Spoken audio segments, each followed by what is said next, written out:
Ова може не е вообичаен лик, изглед на кој што сме навикнати за кога станува збор за друмски велосипедизам. Меѓутоа, ова е дефинитивно многу вообичаен лик на велосипед кој што учествува во трка со ултра големи растојанија. Би почнал сега една по една од работите да ви ги објаснувам. Некои од нив се карактеристични лично за мене, бидејќи така ми легнале како некаков сетап, а нешто е карактеристично генерално за било кој возач кој што учествува во овие настани. Би почнал со шлемот, секако задолжителен за учество во овие трки. И нешто што јас лично сум се одлучил како пристап да го користам за осветлување, бидејќи се вози и во ноќни услови, е чеолна лампа. Не користам динамо во предната главина како што некои возачи користат за напојување на светло, туку користам чеолна лампа и имам резервна лампа и батерии за ако нешто ова се случи да имам резерва. Исто така во предниот дел ми се наоѓа и GPS уредот, бидејќи во трките во кои што учествувам, обично организаторот ја снабдува патеката која што мора да се следи од почеток до крај во цела должина, така што GPS уредот е велат библија за овие настани, бидејќи без него апсолутно не може да се учествува во трката. Друга работа е оваа торбичка. Таа е всушност торбичка за храна, бидејќи овие трки се без поддршка од тим, практично секој возач со цел нормално што помалку да застанува при возењето, бидејќи секое потрошено време понатаму се насобира, а сакате што пократко генерално и што побрзо да го направите тоа. Храната и водата се на велосипедот, така да во ова малечко торбичка овдека си имам резервна храна како барчиња или како некои други работи кои што сум застанал да ги земам на нека бензинска во некој мини маркет или во хотел, вечерта сум јадел нешто па сум порачал за носење и слично. Овдека се секако шишенцата за хидратација. Тие се по половина литар, тоа е релативно малку, нормално. И поради тоа во оваа торба си носам и резервен резервоар во кој што имам дополнителни 2 литра вода.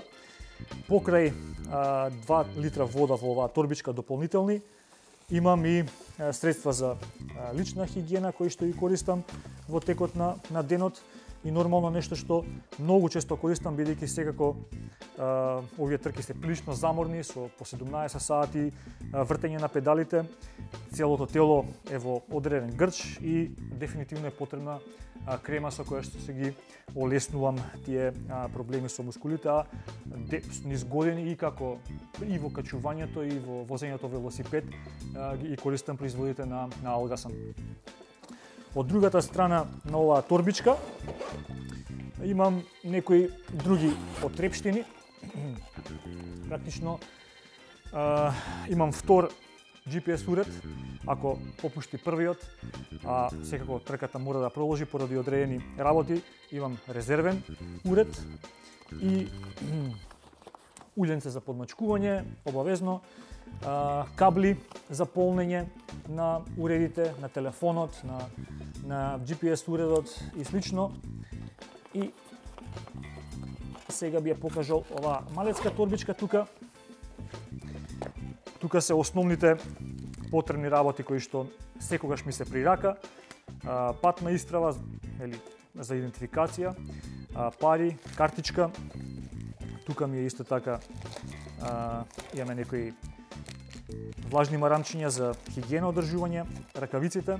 Ова ми се кратки ракавици кои што ги без прсти, кои што ги користам во текот на целиот ден, бидејќи при возењето толку сати дефинитивно мора да се ги заштитат дланките, инаку тоа и сега ќе се случи, настануваат одредени проблеми во дланките. Резервни батерии за GPS уредот и за светлата. Користам на батерии и задно светло. Без светла дефинитивно не може да се учествува во овие трки. Некои организатори бараат да се постават и рефлектирачки налепници, дали на вилушката, дали на обрачот или на некои од делови од странични делови, за да бидете и странично видлив во сообраќајот. И нормално крема за сончење, бидејќи сте изложени на разноразни временски услови од -5 до 40 степени Целзиусови, така што заштита на лицето, на рацете е сега корисно. Имам исто така тука и малце музиче, слушалки. Задниот дел заштитен рефлектирачки елек. Без него дефинитивно ова е уште една алатка која што секој организатор ја бара од возачот да има, не пушта да честувате без него и некогаш некои организатори бараат да се носи ваков елек, например, не знам, од 6 часот попладне до 6 часот наутро, кога е светлината помала, во магла, во дожд или слично. Како што гледате, вообичаено ја возам во кратки ракави, така што во оваа голема торба први на дофат ми доаѓаат работи кои што ми помагаат да се заштитам кога временските услови стануваат малку по-студени.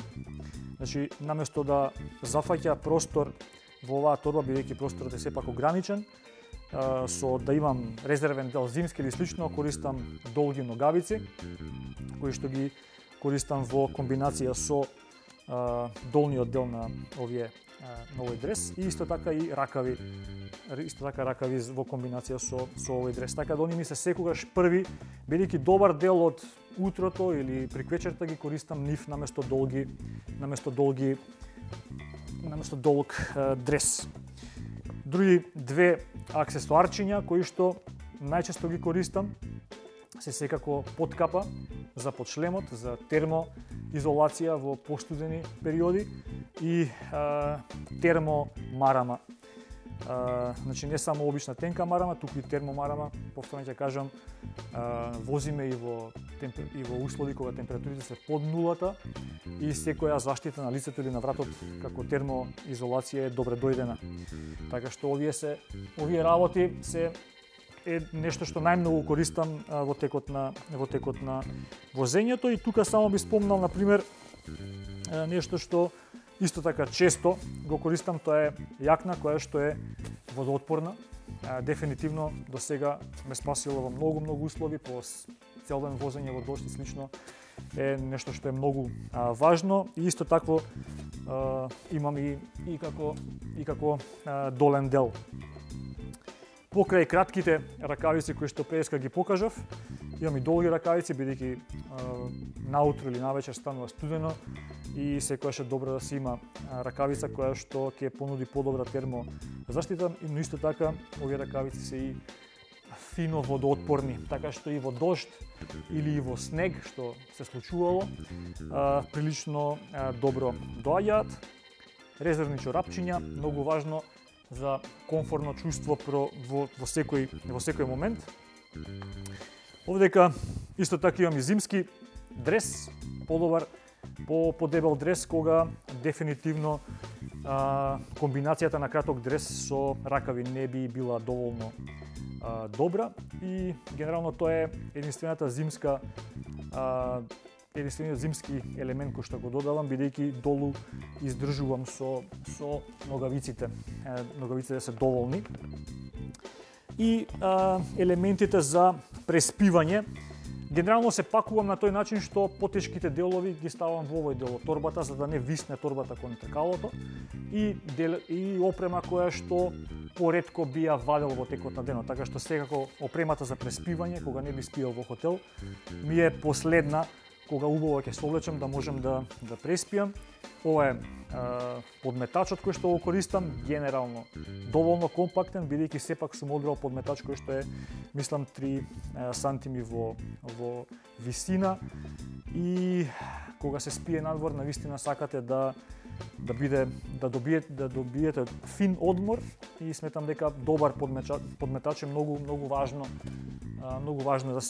да се има. Класична вреќа за спиење не користам.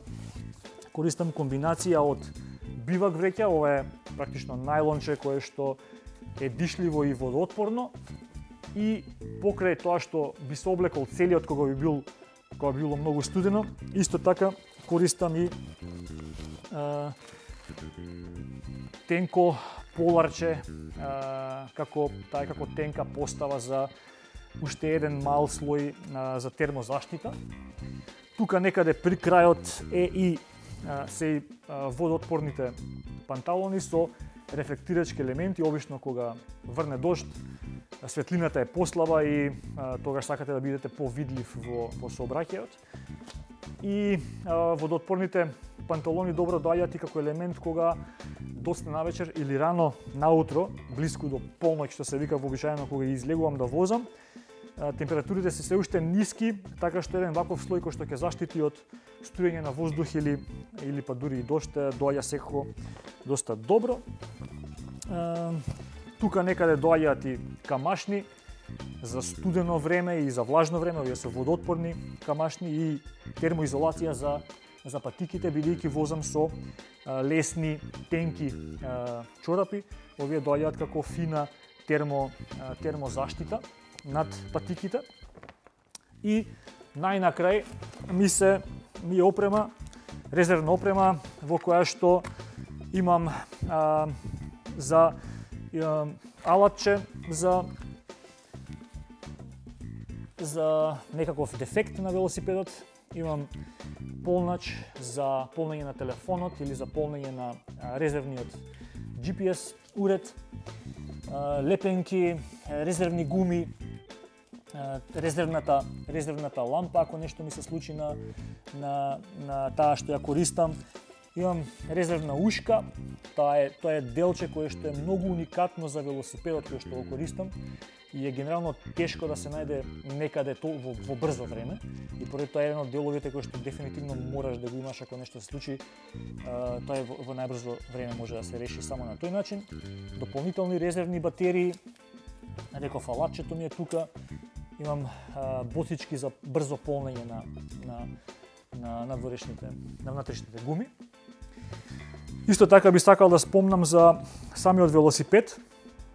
Тој е друмски велосипед секако, со така наречена ендуренс геометрија. Значи малку по-комфортна позиција, малку е покренат во предниот дел. Не е агресивен друмски велосипед, бидејќи не можете во агресивна таква позиција да возите 17-18 сати во ден, неколку дена, неколку недели. А дополнително нешто што ја го олеснува возењето и се и овие аерорачки, нешто што секако не се гледа вообичаено на други велосипеди. Тие на ендуренс возачите им овозможуваат да имаат уште една позиција на телото и на рацете да се одморат. Класично на воланот има неколку позиции кои што ги користиме за да ја менуваме позицијата на дланките и на телото, на горниот дел од телото. Меѓутоа, рачките овозможуваат да се има уште по-комфортна позиција и да се одмори телото. Јас вообичаено нив ги имам на велосипедот скоро цело време, бидејќи ми требаше малку време да се навикнам на таа позиција, која што е многу корисна. Значи, на страна од аеромоментот, навистина многу се одмара горниот дел од телото. Некои други елементи кои што се малку нетипични за нормален начин на возење на друмски велосипед, денеска кога сакаат луѓето да е што полесен велосипедот и слично, се две работи кои што би сакал да ја кажам. Прво, седиштево, дефинитивно многу чуден момент за друмски велосипед. Тоа е тешко, кожно седиште, некои 400-500 грама, меѓутоа го обожавам бидејќи практично низ сите овие возења поентата зад него е да се оформи на седалните коски кои што кај секој човек се различни. Така што на сметка на тежината добив невиден комфорт, буквално после денови возење јас немам проблем да продолжам на ова седиште да возам и веќе имам некои 30.000 километри со него направено. Моменте можеби да се смени, но тоа е нешто што сакав да го споменам. И плюс тоа дека имам ставено педали за патики за планински велосипедизам. Немам класични педали за друмски велосипедизам, така што и патиките ми се всушност патики за планински велосипедизам наместо за друмски велосипедизам. Поентата зад тоа е што често знаат организаторите да ја однесат трката по земјани патишта, така што некогаш дури треба се бутне велосипедот и слично, така што добро е да се има можност да се оди слободно во такви случаи. Тоа некоја се случува и со десетици километри, конкретно во Италија, Норвешка имаше околу 70 километри земјен пат, така што добро дојде можноста да можам да се одморам нормално со ова, а не ми влијае многу на темпото кое што го одржувам.